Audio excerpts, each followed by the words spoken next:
आइए पढ़ते हैं हिंदी विद निशा।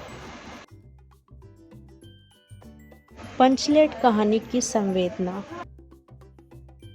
नमस्ते प्रिय साथियों, आज मैं आप सभी के साथ पंचलेट कहानी की संवेदना साझा करने जा रही हूँ, जो इस प्रकार है। पंचलाइट एक हिंदी कहानी है जिसके लेखक फणीश्वर नाथ रेणु जी हैं।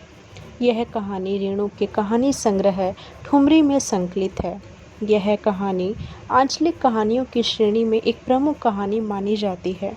यह कहानी 1950 से 1960 के मध्य लिखी गई थी। यह उत्तर प्रदेश और बिहार में हिंदी साहित्य के कई पाठ्यक्रमों में भी शामिल है। पंचलाइट कहानी के लेखक फणीश्वर नाथ रेणु जी हिंदी जगत के सुप्रसिद्ध आंचलिक कथाकार हैं। पंचलाइट भी बिहार के आंचलिक परिवेश की कहानी है। इस कहानी के द्वारा रेणु जी ने ग्रामीण अंचल का वास्तविक चित्र खींचा है। यह कहानी बिहार के ग्रामीण परिवेश के इर्द गिर्द घूमती है।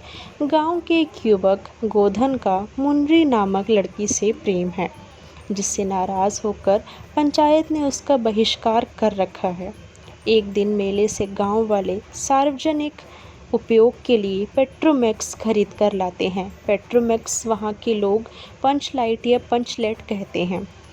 सभी उत्साह में हैं, लेकिन तभी पता चलता है कि इसे जलाना तो किसी को आता ही नहीं है। गांव वालों का भोलापन और पेट्रोमैक्स जलाना ना आने के कारण हास्य की स्थिति उत्पन्न हो जाती है। दूसरे गांव के लोग उपहास करने लगते हैं। तब मुन्नी अपनी सहेली के माध्यम से पंचों से यह कहलवाती है कि गोधन को आता है पंचलाइट जलाना।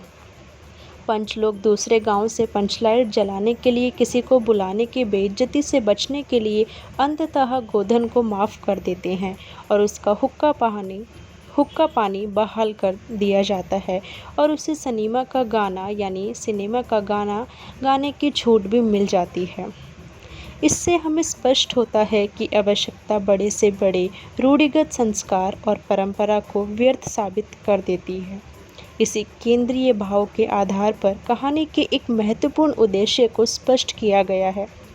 इस प्रकार पंचलाइट जलाने की समस्या और उसके समाधान के माध्यम से कहानीकार ने ग्रामीण मनोविज्ञान का जो सजीव चित्र उपस्थित कर दिया है। ग्रामवासी जाति के आधार पर किस प्रकार टोलियों में विभक्त हो जाते हैं और आपस में ईर्ष्या द्वेष युक्त भावों से भरे रहते हैं, इसका बड़ा ही सजीव चित्रण इस कहानी में प्रस्तुत हुआ है। रेणु जी ने यह भी दर्शाया है कि भौतिक विकास के इस आधुनिक युग में भी भारतीय गांव और कुछ जातियां कितने अधिक पिछड़े हुए हैं। कहानी के माध्यम से रेणु जी ने अप्रत्यक्ष रूप से ग्राम सुधार की प्रेरणा भी दी है। तो यह इस कहानी की संवेदना थी।